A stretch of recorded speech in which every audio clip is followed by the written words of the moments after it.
sorry, what? We can't put that in. No, we cannot. Your eyes went out of focus for a second.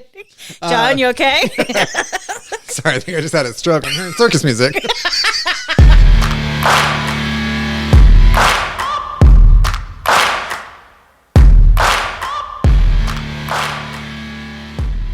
All right, guys, welcome back to our second episode. This is Cracking Spines podcast. Today, we are going to be talking about Geek Love by Katherine Dunn. If you're new here, I'm going to tell you the same I've told everyone before. Please tell everybody about this podcast. If you don't, you're a horrible person and we don't like you, okay? We're on Apple Podcasts now. You can just literally share us. We are on Apple Podcasts now. But yeah, for all of your book purchases, you guys can head over to, if you guys are not going into a store, we obviously will encourage you to go to a small business to purchase your books. However, if you don't have any in your area, you can go on our store over on the link tree and purchase your books there. And some of those proceeds go to us making even more content for you. Absolutely. On our link tree at linktr.ee/cracking spines. You can find our store, our website, where we also host the podcast, amongst all of our social medias. So please be sure to follow us. Mm-hmm. And all of the books are in the store grouped by month. So it's really easy for you to go in and see all the February books, March books. Going forward, we'll have them grouped in there by list so you can, and this way, make sure you're getting the right version. If you guys head over to the store, you can get all the materials that we use. We also have a couple of different resource books, like we have the Herder Dictionary of Symbols, which will help you understand why certain symbols were put into the book. There's one that keeps coming up that we both noticed. We'll talk about a little bit later. Also, some supplies, pens, the tabs that we're using. The tabs that we abuse. Yeah. Head over to the Instagram to see pictures of that. But if you want to buy them for yourself, they're in our store. And I am going to I have to admit something. Uh-oh. I too have a problem. I was making fun of Candice with her book. Wait till I post mine. It'll be each week we'll post the winner. I ran out of tabs at one point. I was like, oh, that tracks. Yeah, I ran out last week, so we're posting your book this week. Should we get into Geek Love? Reader discretion is advised. Big trigger warning on this one today. Geek Love is the story of the Binewskis, a carny family whose mater and paterfamilias set out with the help of amphetamine, arsenic, and radioisotopes to breed their own exhibit of human oddities. There's Arturo, the aqua boy, who has flippers for limbs and a megalomaniac ambition worthy of Genghis Khan. Genghis Khan could never. But continue. Ify and Ellie, the lissom Siamese twins. Albino hunchback Ollie, the outwardly normal chick, whose mysterious gifts make him the family's most precious and dangerous asset. As the Binewskis take their act across the backwaters of the U.S., inspiring fanatical devotion and murderous revulsion, as its members conduct their own Machiavellian version of sibling rivalry, Geek Love throws its sulphurous light on the notions of the freakish and the normal, the beautiful and the ugly, the holy and the obscene. Family values will never be the same. Weird. Okay, so the book is broken down into 4 different books. Right. We're introduced to the family in the first chapter. Basically, you have Al, who's telling his story about how this family came together. Stylistically, I think it was a great choice for Katherine because it gets kind of all of that out of the way. And then throughout she sprinkles that concept throughout the story. Right. It establishes Al as Papa Bear, married to Lil, and the children that was described in the synopsis. So it paints a picture of sort of the family dynamic, who's who, real quick. I know Arturo is supposed to be the antagonist. He's supposed to be the villain, right? Al is the villain. 100%. He rolled the snowball down the hill. And then just let it go. Let it go. And eventually it was just like, well, okay. He uses hyperbole when discussing the not healthy environment he's raising his children in. He's calling his kids dreamlets. He dreamt them up, meaning he created them. Yeah. He continues to show off that he puts his profit before his own family. Literally, Al shows favoritism to his children based on who makes more money for the show, who brings in more money. And that's his hierarchy. And this has a profound psychological effect on these children, specifically one of them, Arturo. It was like, oh, hold my beer, Dad. Yeah, I'm going to take this ball and run with it. I mean, he did build a huge, it went from like 30 people in his tent to 10,000. Yeah. Did you book a stadium? Like, where are the logistics in that one? One of the things that I noticed right off the jump and became a recurring thing for me, the juxtaposition of a lot of different things. Like, for example, like where we start off with is Al is raised in a traveling carnival. Meanwhile, Mom is an aristocrat. Oh, yeah. Bill's rejection. That sort of like wow, polar opposites of it's not only in descriptions of people, it's in language used. That's this blue tab, if referencing the photo, is like all of those moments where you're like, wow, that is a stark contrast, and it just kept recurring. Yeah. At the end of every single chapter, I had, and I encourage this with all readers, when you're writing, I underline, I annotate in the book, but at the end of every chapter, I like to kind of give my summary of what I'm seeing here. So at the end of chapter 1, I said, Al romanticizes his vile motives to his children who exist solely as a form of income. Lil is complicit, having rejected her own family. This is evidenced in their attempted abandonment of Fortunato, Chick, until he revealed value to them at the last second. The children have been manipulated by their parents to believe their position to be okay. This is the first time I write down the word value, and the reoccurring theme throughout the entire book is how much value does this person have to me? How much value do I have to everybody else? How can I increase my value? What is the value? With Ellie, the situation we'll get to in a minute with Ellie devalued Artie, so he devalued her with what he did. I know. You guys are like, what did he do? You should have read the book. You had a full week to read the book. Here I am acting like I had it all read. Literally, we home stretched it last night. Both her and I were up to like 1 o'clock in the morning finishing this book. I underestimated it based on the size of it. I'm like, 300 pages or 300 something pages. 348. I got this. I know it's 348 because I was like, only 76 to go. It's dense. I love hearing what you wrote at the end of the first chapter, because what I noticed and took note of at the end of it was the chapter ends with the sentence, and we would all be cozy in the warm booth of the van, eating popcorn, drinking cocoa, and feeling like Papa's roses. And that struck me as like just this warm, cozy family feeling when we just got described basically all of their oddities. Mm-hmm. And I wrote down, despite their oddities and lifestyle, they're a loving family who views that as special. I love the way two groups of people in the family and their camp view oddities as special, and how they view normal people, and how normal people view the odd people and think they're special. So I loved that perspective change depending on... There's even a reverse of that situation. Like, I don't remember who calls it out. I almost want to say it was Norv, the reporter, that calls it out, how these carnies look at normal people the way normal people look at carnies. There's like a full role and the reversal. language they use. Yeah, and it's within their own, like they call them norms. Like, with disdain. Yeah, like you're a norm. They even talk about like, oh, I started liking a norm and started dating a norm, and I know I'm not supposed to because that's gross or whatever. Ugh. They pity them. Like, I'm sorry, like you're not special. But like by about page 7, you start seeing the experimentation of how Al and Lil started creating these children, and I wrote down the experimentation begins. Crystal Lil rejects normalcy and becomes complicit, lashing out against her own upbringing, and while she feeds Al's greed with children. Yeah. She loves her children. Like, this becomes very clear as we get into the shoot and all that. She loves her children, but the fact that like greed, value always takes precedence over the idea of family and love. This is a running theme, and it's so toxic. Objects, fully objects. Yeah. Fully objects. And commodities, because as the children start to age, it's how much money did you bring in? Artie's tent with the water tank versus the twins and their piano act. And Al, again, forever the ringleader of this family, like pinning them against each other in talking about how much their sales were. One child over the other. Yeah. Complete commodities. Except for when Artie, the favorite, was down for the count. He was just not bringing it up.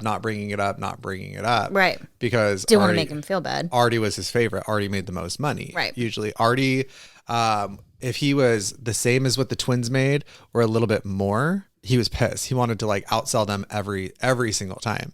And then there's a point in the book when Fortunato, or Chick Boy is born, that Ollie says, poor Arturo, because once they realize what Chick's gift is, she realizes Arturo is going to be thrown on the back burner, at which he is. Throwing him on the back burner is where he says, you know what?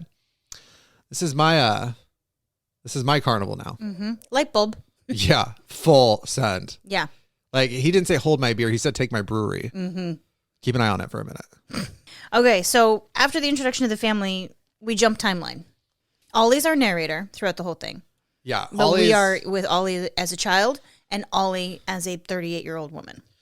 Ollie is just more than an albino hunchback. She's an albino hunchback dwarf that's bald with pink eyes. Right. Very important to the story. As we jump around in the story, it cuts over to Ollie and Miranda. Miranda is Ollie's daughter. 20-year-old daughter. Yeah, which the entirety of the book, you're like, who's the dad? And then when you start to realize who the dad is, you're like, am I going to have to experience this? How quickly did you figure that out?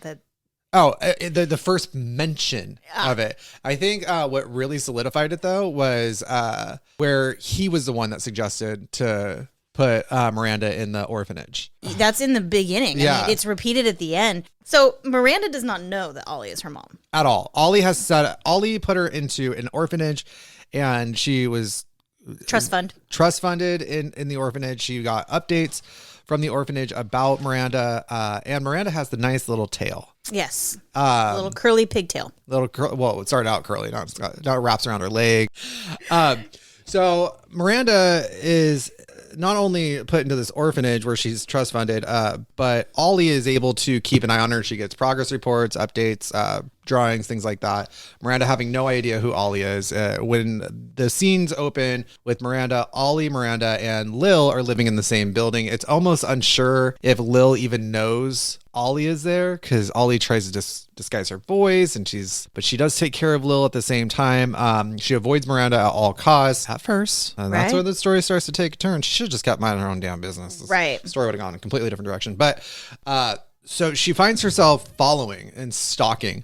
How you are not noticing a 3-foot pink-eyed albino hunchback that's bald, wearing a really bad wig and a hat, following you around is...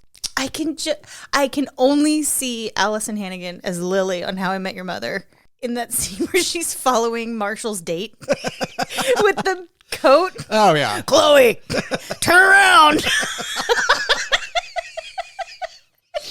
But like, okay, so she follows her to this nightclub where the nightclub is its own like quote unquote freak show. Oddities, yeah. Yeah, and they like the people stripping. Appropriately enough, it's set in Portland.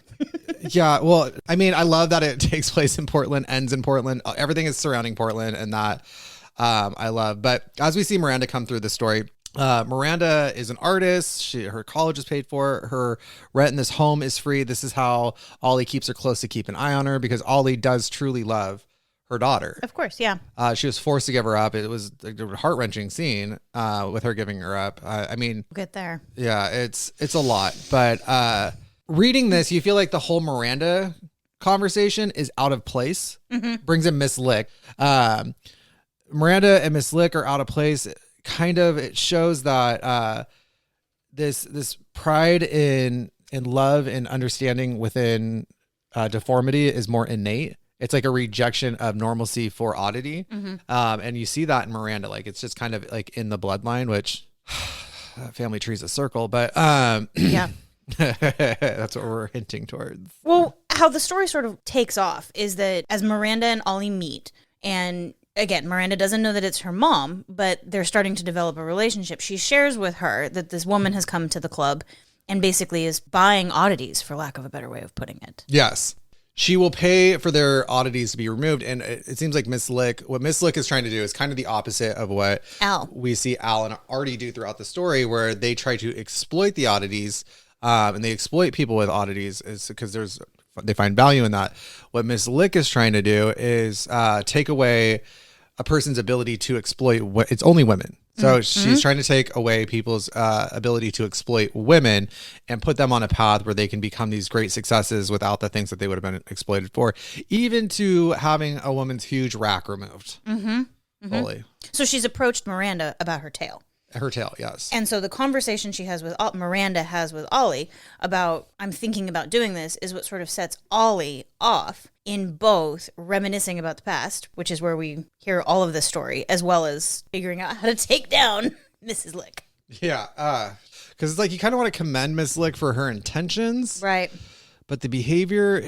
The more you learn about her fascination with it, the more you're like, oh, this isn't as pure as Miranda made it sound. Yeah, this is... Miranda made it sound very, like, Well, I'm sure that was Miss Lick's pitch to Miranda. For sure. So as the reader, like once you learn more about it, you're like, oh yeah, this is not as altruistic as Miranda made this shit sound. And after Miranda and Miss Lick is introduced, that gives you basically, so the story sits in, I want to say like 4 frames. The first frame is introducing you to the family and what they are about and how they were created. Then it puts you into this frame where you are introduced to Miranda, Miss Lick, and the intentions of Ollie. And then it puts you back to the family and just kind of the entire history of the family, literally the entire history of the family. And then it goes back to Miss Lick, and Miranda is kind of just mentioned. And what I love about that is Miranda's only mentioned a little bit. There's like some conversation, there's some action with her. There's like a chapter where she's heavily involved in it. But aside from that, she's not an actual character, but the motivation for a character, which I really like that approach, because I was like, okay, wait a minute. So we move out of the first portion of this is how the family came to be. This is who the motivation for the protagonist is. And then we get into the meat of the story. I mean, right. We go back to childhood Ollie for a good chunk of the book. I mean, I felt like, so you're literally following it year by year by year by year by year by year. As his family evolves. You see how value takes precedence over everything in this. Al was ready to give up Fortunato Chick until they realized Chick was violent, telekinetic fire starter. Yeah. Full on Drew Barrymore. Yeah. Right? Anyway. Telekinesis, the whole bit. Yeah, like, he's from like what, 3 months old?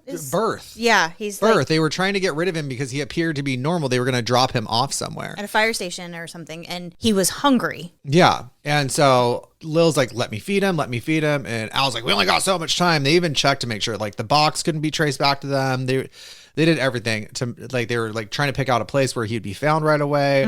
The language on the note that Lil writes, unemployed instead of like out of work, to make her sound more sophisticated, more educated. So like maybe they'll treat him better if he came from money. Yeah, very that part. You get this whole understanding of what this family values. And this value plays a reoccurring role throughout the entire story. You see Artie constantly trying to see how can he make his show better. Even to the point where he's recruiting people that helps like manipulate mass amounts of people at a time, which turns into this cult following of altruism, which is basically these people coming to him to be made deformed. Yes. Like they are getting surgeries through this surgeon that he has. He's using Chick, who can take away pain and act as an anesthesiologist at like 11 years old. 11 years old. Chick is in all of these surgeries taking people's pain away so that they're comfortable through these surgeries, where basically normal people, norms, are coming to his show, getting just entranced in his sermons. He's playing on their insecurities that they have as norms. Like one woman was overweight. She was the first. And here's the thing about her being the first. So this shows you exactly how Arturo looks at people, because she took on this like high priestess role basically in his cult following. First, he said to take it slow. The Dr. Phyllis, who's a sociopath, she's like, I could have removed all her legs and arms and whatnot in the surgery just in one shot. But Arturo's like, no, you got to start with a couple pinky toes, and then you got to move on to another toe, and then you got to move fingers, and then you got to work your way up. As soon as this person that he first started with had nothing left to remove, she was cast aside. Yeah, into their retirement home. Which I don't even think those things really existed. I didn't until the end, when they had to like disband them all. And I'm like, oh shit, those are real? Because I was thinking Arturo or Artie, or Flipper as I kept calling him. Starfish. I think it's little brown starfish. Little asshole. So you follow him through the story. He's just constantly building and building and building, because Chick has his telekinetic powers. Al takes Chick, who looks normal, out into the real world where he's able to pickpocket and run gambling debts and all this. And Arturo gets so upset by this. Artie gets so upset that he actually calls and snitches out his dad, putting his dad and Chick in very dangerous situations a couple times, stealing money from the family to pay off people to do these things. And that was his way of keeping Al in line. That was Chick and Al leaving the carnival grounds to go out into the real world to run jobs, is the moment where Arturo said, you know what? I'm taking over. This is my job now. Yeah. And like he basically bitch slaps his dad, and his dad's like, okay. Yep. I thought there was going to be a blow up between them. And I was like, ooh, I've seen this happen before. Nope.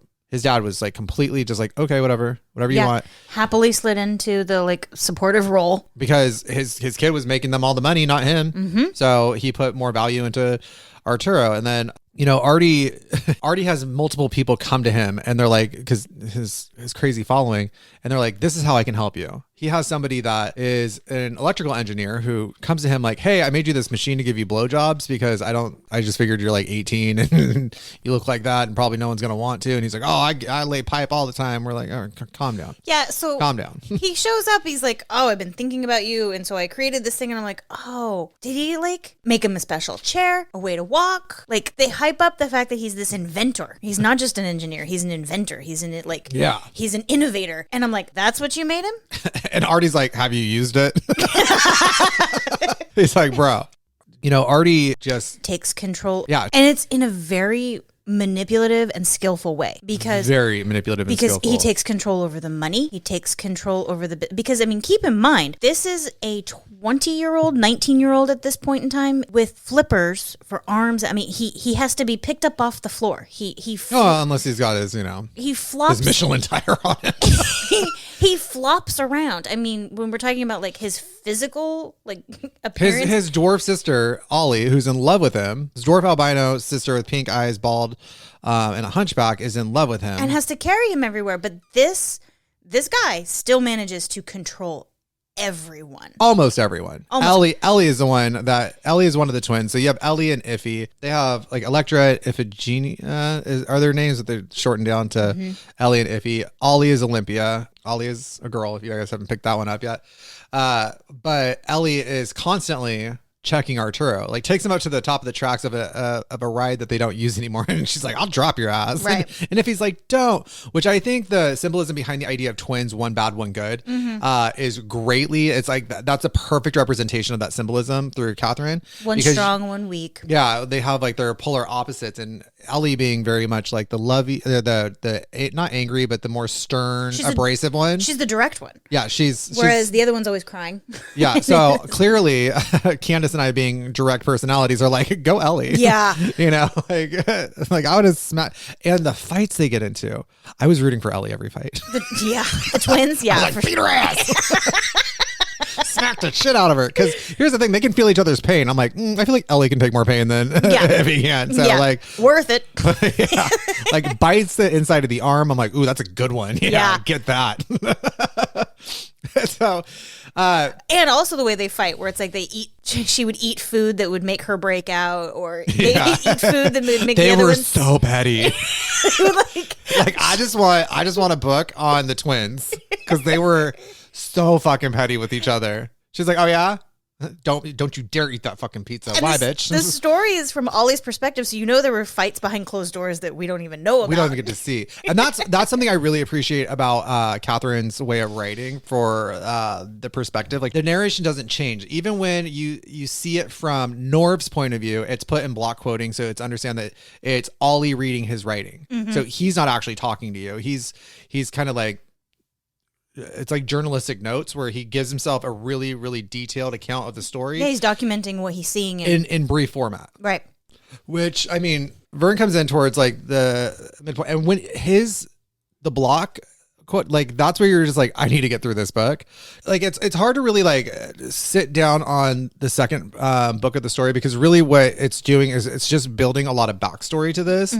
There is a lot of moments where I'm like, how does this even matter? It's building pressure. Getting to the point where he understands that sound is more than just something you hear, but something that you experience. This is the electrician, the engineer, inventor. And so he wires all the boards where people sit, like the floorboards, not the floor. Yeah, the floorboards, the seats, the stands, with sound. So that way when Artie speaks through this thing he's created underwater, they can feel his words. Yep. And so they create a heightened emotional response to Artie. And this is a way that Artie can start his cult, where they remove limbs, but they do it slowly, and they have to pay $5,000. And then this like camp of thousands of people follow him. Miss Lick knows about it because it makes national headlines, and she was into it, but didn't realize that, she was hanging out with Artie's sister the whole time, but she would have been starstruck. Well, until the ammonia kicked in. Well, all of this happens within book 3, which is interesting because book 1 is all the setup. Book 2 is sort of the evolution that gets us. Book 3 starts with Dr. Phyllis joining, Alma, the first testifier to join, and where it ends is it all falls down. Chick's big moment at the end. So for those of you that read, you know that those 2 bookends within there, for me, Chick goes full fire starter.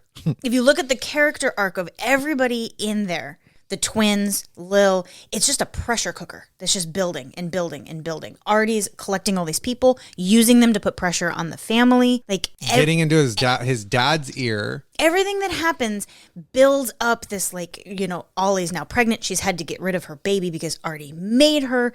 Like, everybody has culminated to where when we finally get to the end of book 3, from the electrician making everything vibrant with sound, everything's elevated and elevated and elevated. Even Norv, who writes for a national news source, it could be seen as a threat to him, but because of the way he describes Artie, Artie realizes this guy's piquing people's interest in me. People want to come see this shit show for itself, and that gives me more opportunity to pull more people in.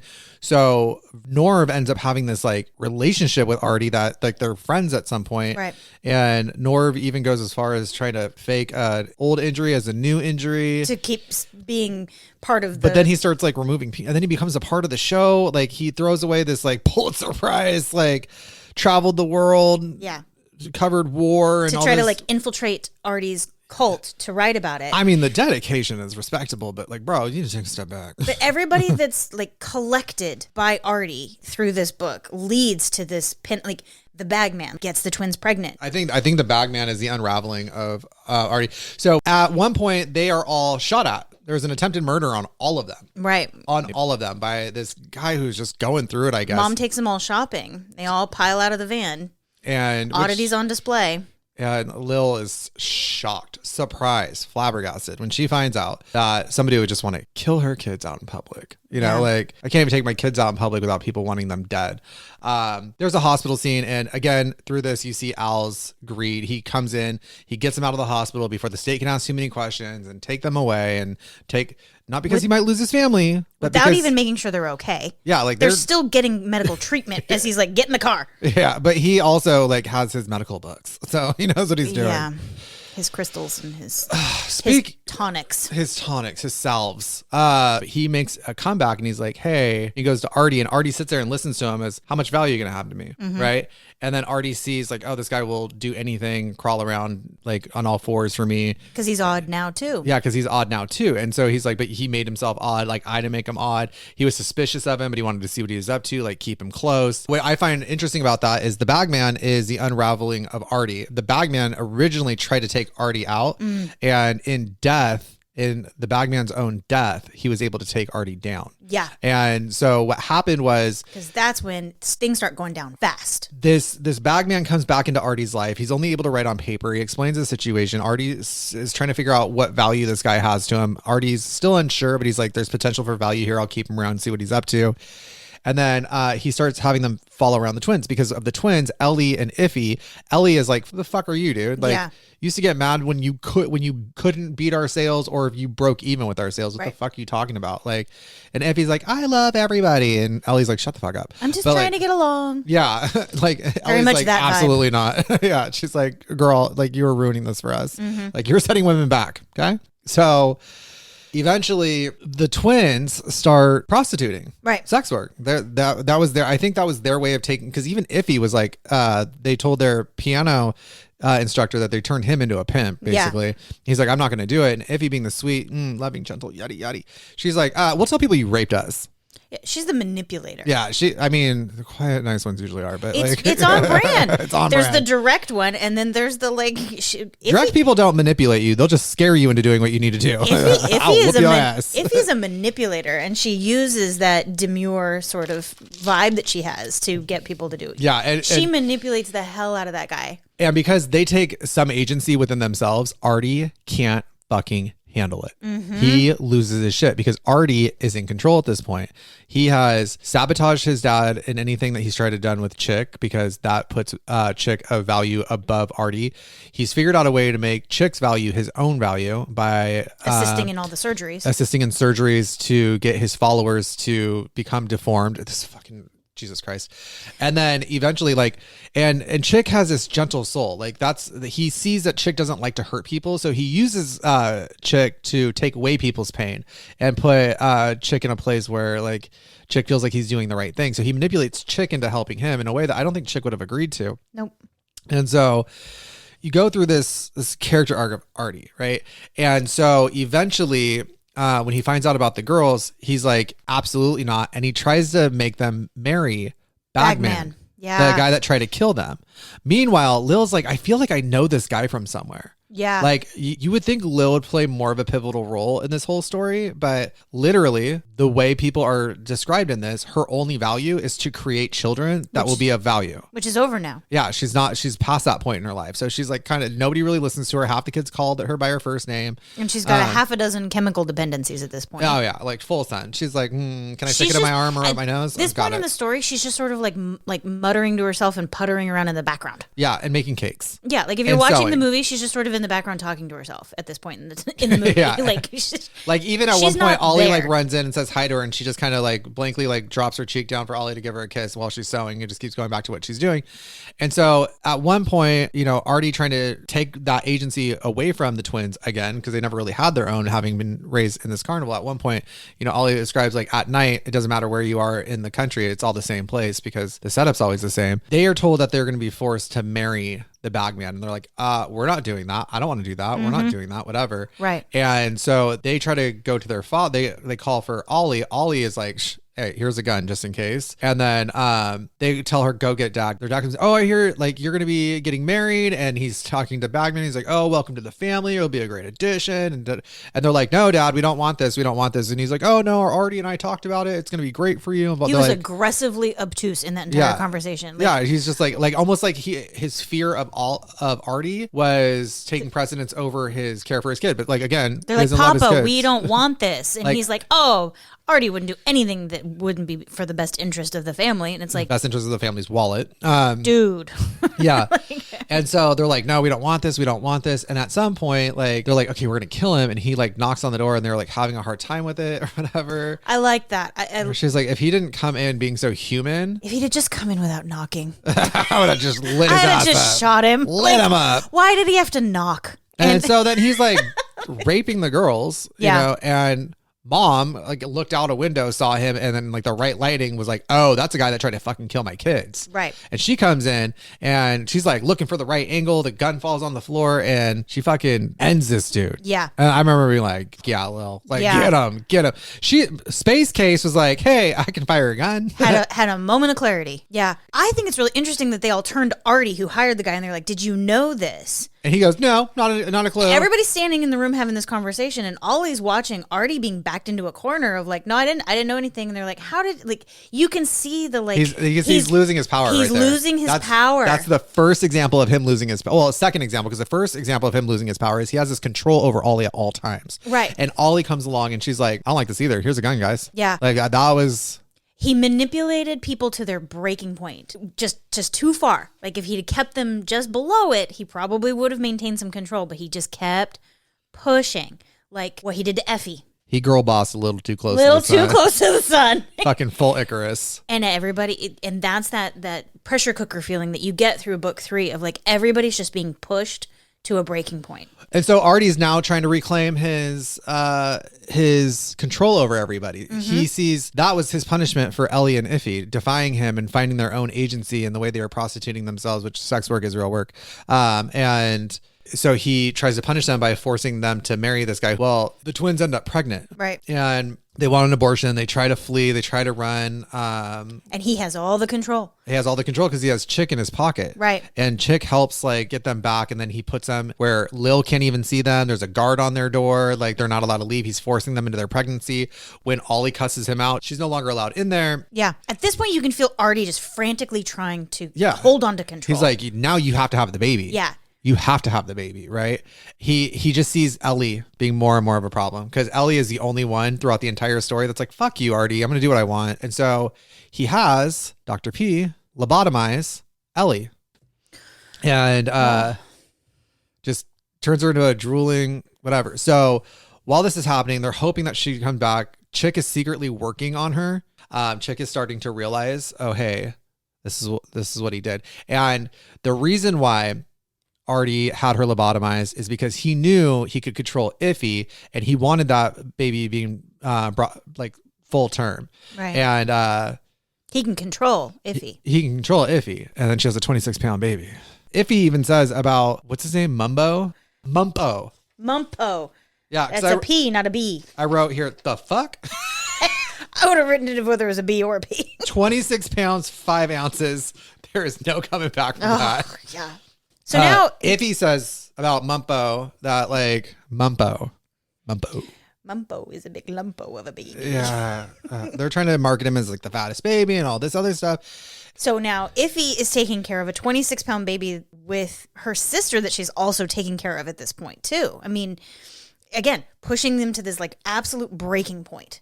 Like everyone's lives have reached this point where it's like, God, this is so heavy. Like that's Iffy how even says she loves him but doesn't like him. Right. Mumpo. She loves Mumpo but doesn't like him. Right. So where the pressure cooker finally comes to a head, where that valve is whistling. The moment we've all been waiting for. So book 3 explodes beautifully. It wraps up the past, but also very quickly explains to us how we are in the current future of Miranda and Ollie living in this house with Lil. Lil is at the twins' van and just starts screaming, and chaos just immediately breaks out. Twins go batshit crazy. Fighting each other. Like the fights that we were talking about, but it has escalated now to where they are stabbing each other with the scissors. And Iffy kills Ellie for killing Mumpo. Yes. Ellie is suspected as coming back, and Ollie's like, I feel like she's already back. Well, it turns out Chick fixed her and she was playing stupid. And he'd been hinting at it. He'd been saying, I've been working on it. Be patient. But clearly in that moment, and he says, I brought her back. He'd been doing a lot more than Ollie had known, because we're hearing the story from her perspective. Than Artie had known. That's the important part. Than anyone had known. Chick had done had made a lot more progress than any of us had really known. And she comes back, and first thing that she does in any level of coherency is kill Mumpo. Yeah. Which sets Iffy off, and the fight ensues. And very quickly, all 3 of them are dead in front of Lily. And that is what really pushes her into that last moment of just... And seeing all this chaos, because everybody like runs to see, some run to see what's going on. Artie's in a show. Artie's in the middle of a show, and Al's in there. All the technicians in there. All the people that are of value to Artie are in that tent with Artie, or right next to it, or within the close proximity of, or what have you. And this is where Chick is like, I'm fucking done. Yeah. So Lily screams, and Ollie and Chick run from the tent where Artie's performing, and obviously Chick makes it there first. I love how she describes it was like knees and elbows. He was just full sprint. Oh, because Chick can feel what's like going wrong, and by the time he gets there, they're gone. He can't feel either of the twins. He can't, and he's like on top of them trying to feel them, and they're gone. And that breaks Chick. His pressure cooker snaps. Like the lid has gone off of this thing. Blew a hole in the wall. And he is done. And that is where he pieces together all of this. And I think he just says Artie's name. Like just this like Artie. Yeah. And you can feel he's 13. And this kid takes every single situation, because he's been around for all of it, quietly watching it, feeling it, experiencing it, takes it all at once. And he's like, and within like, I feel like it was like 30 seconds from him to run from that to where he was going. See what happened? Take in Lil. There was a moment where he takes in Lil, mom, and that was just enough for him. And Ollie is describing for us what Chick is taking in person by person by person, walks out of the van, says Artie's name, and explodes. Literally, he becomes a white ball of light. All of this pressure, him piecing together all of this manipulation, it just, the whole thing incinerates everything except for Ollie and Lil and the lion, the cat cat tamer guy who just happened to be out of reach. All the cats are gone, like the tigers, the lions, the bears are mine. He was like a makeshift babysitter for them for most of their life. I mean, he was a caretaker in a lot of sense of the word. He took everybody out. Everybody. Like a bomb had gone off in the middle of the field. Tents gone, vans gone. Like you could only see it. At one point, they say you could only see the divots in the ground where the vans had been. Yeah, like incinerated. And protected Ollie and protected Lil. Yeah, because Ollie's and the other guy, the three innocent people. Ollie's standing near him. She can feel his white light of energy go through me. As everything incinerates around him. I mean, and that's what brings us to the first part where you see Miranda and Lil and everybody in this house that they're all sharing together. Right. Now, it's important that to note that at this point, Mumpo is like 2 or 3 years old. Miranda was like 1 or 2. Yeah, she was 1 when she was given up, so she had some time with Mumpo, I guess. I don't know. So she was already in the orphanage, so like she was out of the picture when all this went down, and then it all comes to a head. Yeah, because at this point in the book, it's like everybody's still alive. I mean, Miranda's been sent off to an orphanage, but the twins have their baby. Lil and Al are still around. Artie's currently giving a show for 10,000 people.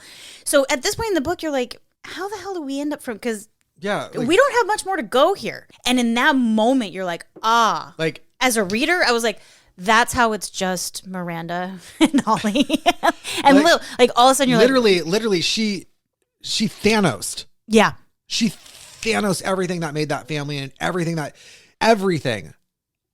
was built upon all that negativity. And he left behind the 3, as far as he knew, the 3 most innocent souls. And he sacrificed himself to do it. Yep. Like 13, the youngest one sacrificed himself to make all that was wrong with the world right again. But he left behind Ollie, which then goes on to protect Miranda's deformity, because Miranda's the only thing that's left that's an oddity of the family, because Lil was a norm. So and then, Miss Lick comes along and is like, hey, I can take away that deformity from you. And I feel like that was Ollie looking at that, like, you're taking away the last piece of my family by doing that. Yeah. So when this happens, Ollie is in the hospital because she's still injured. And Lil is sent to a padded room for years. She is gone at this point. Like, and the caretaker is the one who very quickly, I mean, now we're moving at like breakneck speed. Yeah. He's liquidating all of their assets. I mean, everything goes into a trust. They buy this house in Portland. I mean, like very quick. We're set up from this transient lifestyle to now Ollie has this house. She's able to get Lil moved in. There's this long period of just living day to day. Miranda comes in. And so for me, my perception of it was, okay, so Miss Lick triggered something in her. You know what I mean? Because she's been living in this just sort of like humdrum, doing her radio job. Keeping an eye making sure Lil, doesn't wander off. Miranda eventually does move in. But even at this point in the story, I mean, she's been following Miranda for a solid part of it. What, a year? In the story? I think so. She follows her for life. No. But I mean, like, where we meet up with her in the beginning. Miranda's been living there at least a semester. She had 1 semester left. So you realize at this point, you're like, okay. They mentioned when she first moves in, but it's Lick triggered something. Like Ollie was just going through the motions of life. Work, home, follow Miranda, work, home, follow Miranda. Like, after finally hearing this whole story and how Chick explodes and literally like how we get to this point, for my perception was not only, here's how we got to this house in Portland, but also, I can see now how Lick triggered the shit out of her. Yeah, it's like almost where like the prologue leads to the epilogue. Yeah. It's very that. Very that. And so Lick comes into focus a little bit more for me, because they're like, she was an oddball, and I could tell how she's well, I saw the juxtaposition of Artie and Lick for sure through the whole thing, but at that point after Chick's explosion, I'm like, okay, now I see how she's the catalyst for all of this to be not only telling this story, which she's been writing down. Yeah. And she's been narrating it for us. She's been writing it down for Miranda. At that moment when Chick implodes, I'm like, okay, this is what triggered her. Lick was a catalyst. So So what does she do? What any respectable 3-foot albino with a hunchback pink eyes, it's balding, would do? She befriends Miss Lick. Right. And she gets into a place where she uses her oddity, which her father always told her was her greatest power, to gain Miss Lick's trust, because intrigues her. The worst of her is on display for everyone to see. So people try to like, hey, like I also have this and I have that. And Right. And they like start to spill their insecurities to try to make the oddity feel more comfortable, when in reality, the oddity is looking at the norm. Like they're the ones that's weird. It's that reverse role of, It was like second nature for her. She was like, she joined the club, went to the locker room, and like basically just took off her wig and let her hump show. And she was like, I mean, she let her freak flag fly. it was second nature, the value she had to Miss Lick. She Yeah, understood she knew her value. It all comes back to value. Value. It was, she didn't even have to think about it. She knew instantly how quickly she could intrigue her by just showing off. She befriends her and then comes up with a psychotic chemical. An awfully intricate plan. That doesn't work out. It doesn't work at all. Based on the behavior of Miss Lick at the pool, traps Miss Lick in a room where she can create this chemical weapon. And then once she thinks like, oh, it's done, even though it's extremely violent and like Pounding on the door. figures out that there's a hose like going in, and then tries to rip it out. And then when it's quiet, she goes in and she's like, oh, I'm so sorry. I shouldn't have done this. Blah, blah, blah, blah, blah. This, that, the other thing. Yeah, she wanted to murder her. She didn't want her to cause her pain. Yeah. She thought it was going to be quick, and it was anything but. Or at least like peaceful and like knock her out. And it was anything but. And then so there's a gun involved. She shoots and kills Miss Lick and then takes her own life. Yeah. And then she leaves behind the story for Miranda. And in the end, she's like, hey, watch out for Lil. Like she lives keep an eye on her. I think she knew she was going to kill herself. She did. She set up that other apartment. Everything. All of it. She knew. She knew she was killing herself. Right. In the end. And she did it all just to protect Miranda's oddity and Miranda's value, because Miranda learned to love herself with it, and she was like, I'm thinking about it. I don't know, money. Like, yeah. On that note, I want to hear your thoughts on the last line in her letter to Miranda, where she's explaining, here's where you can find all the money. Here's where I kept all of your records. Right. She's basically like the logistical part of her goodbye letter. Right. She tells her where the vault is, where all of the family that she didn't know about is buried. Yeah. They're cremated and interred, basically. She says, yet I hope someday you'll come to collect us all from the shelves of the vault. Take down Artie and Chick and Papa and the twins and all that's left of the jar kin. And by then, Lily and me. Open our metal jars and pour all the Binewski's dust together in that big battered loving cup that first held only Grandpa. Bolt us to the hood of your traveling machine and take us on the road again. I feel like she just told her to start over. Yep. And not only that, but she's like, start over. Here's the cautionary tale of what not to fucking do. And I love the imagery of like condense us down to one thing. That part of your past and move forward. Like I kind of love that imagery. I had this image several times in my head of like the top just popping off and like all the ashes going all over the windshield, and whoever was like forced to drive just The windshield looking like a scene out of like Mount St. Helens. Binewski blue. Oh god. Okay, so let's go into the segment. Yes. A segment that has yet to be named. Yes. The segment which we will not name, because you guys will be naming the segment. Yeah. Who would you gift this book to? Anyone with a stick up their ass. Yeah. Or anyone that thought they were too perfect. Anyone that thought they were too perfect. Hold on. I really would love to see, I know he can't read, but I would love to see Donald Trump read this, because I feel like he would feel like Arturo was just, cheated in the end. The fallen hero at the end of the book. What questions do we think our listeners should take to their book club having read this? I would encourage the green conversation.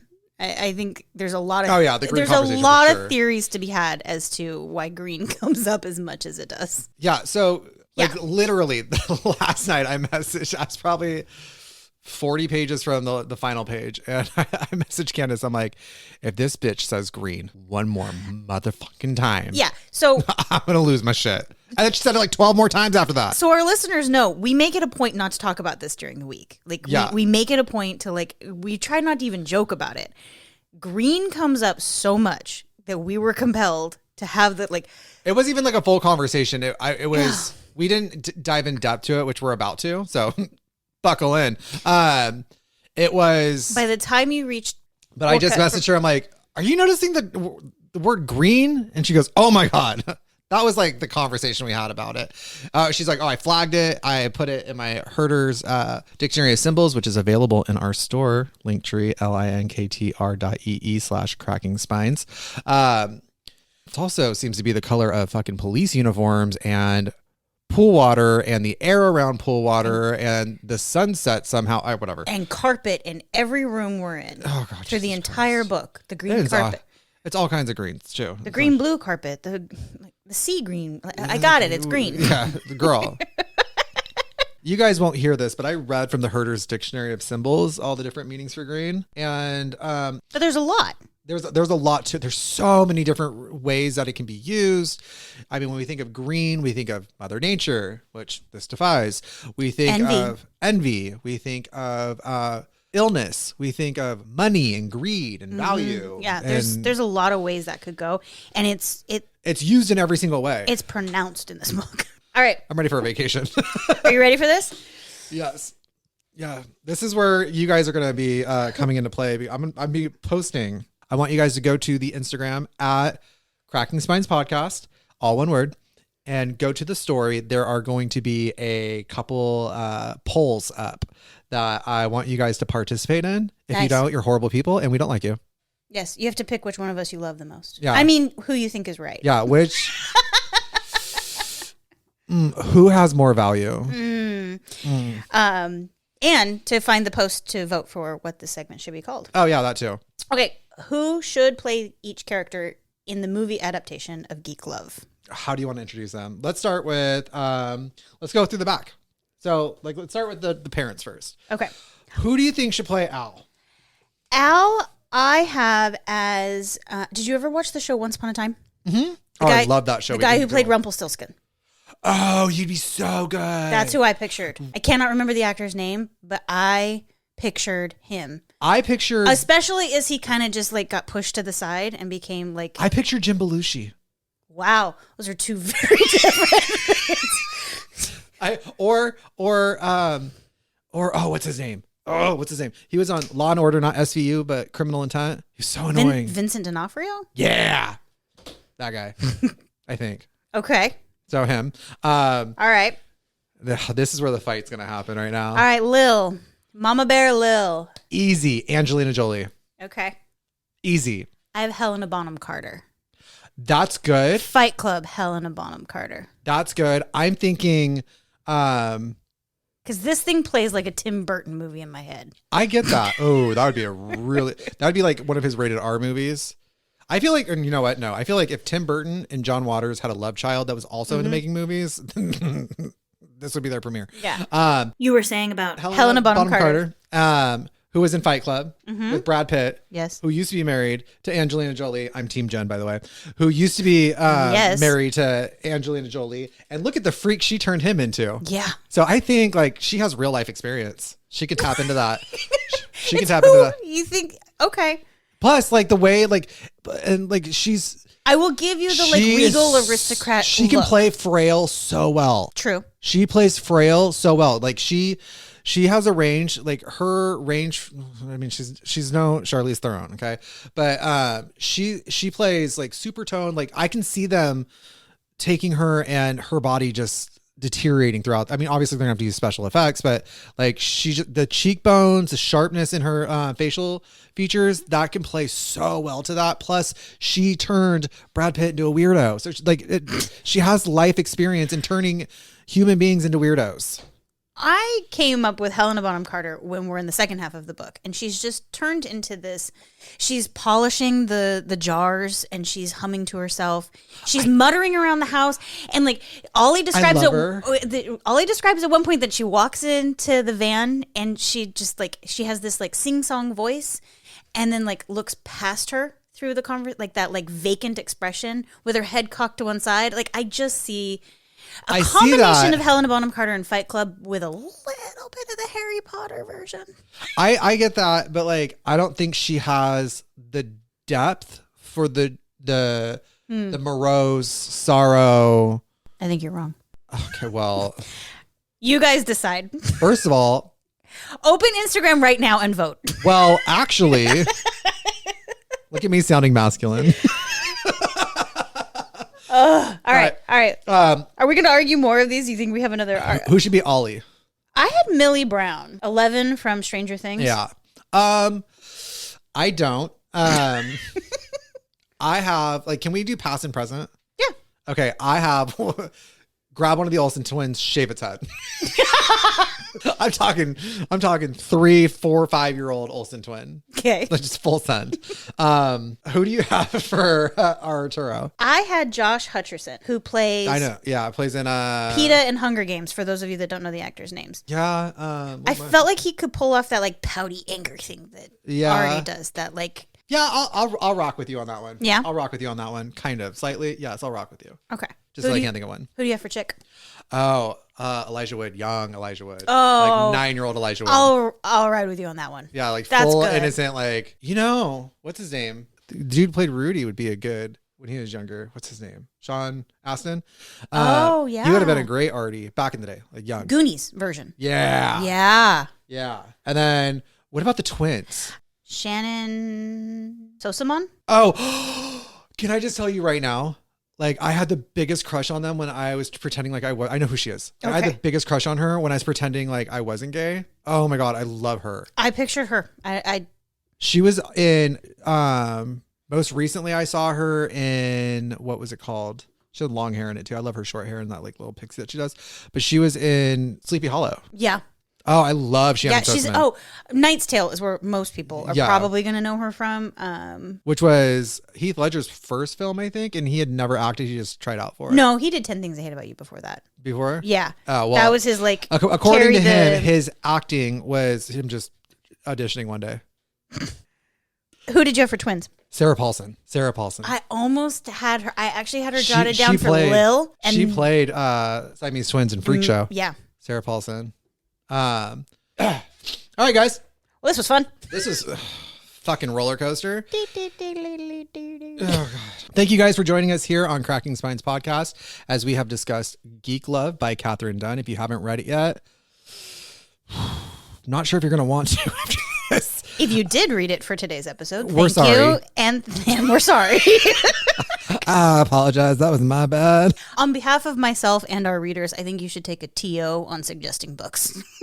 I think this might be our brand now. I'm really good at branding. Our people are going to be like, I don't want to read this. Wait, what's in this one? Next week, we'll be discussing Stephen King's Misery on Saturday, February 26th. It will be released at 1 o'clock, and you can find us on all platforms, even, drumroll please, Apple Podcasts. Yeah. Because our girl Candice, she knows how to do the thing. She does the damn thing.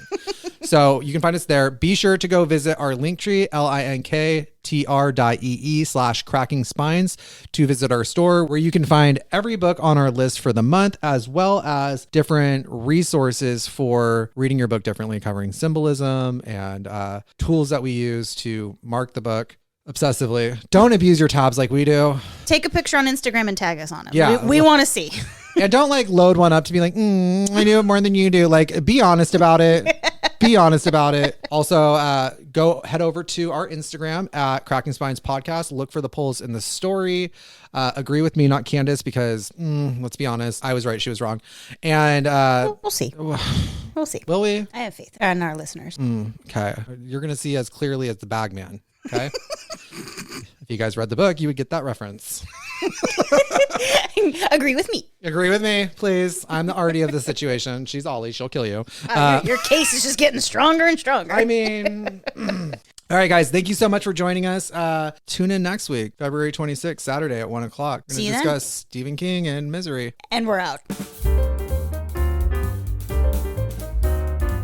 Have you seen Kiss Kiss Bang Bang? Yes. She's so good in that. I love Kiss Kiss Bang Bang. I adore that movie. Okay, first of all. And everybody I try to get to watch it hates it. I love it. Robert Downey Jr. is probably one of my favorite actors in the whole world. But Val Kilmer. Val Kilmer plays your brother in real life. And then also, your brother reminds me of Val Kilmer.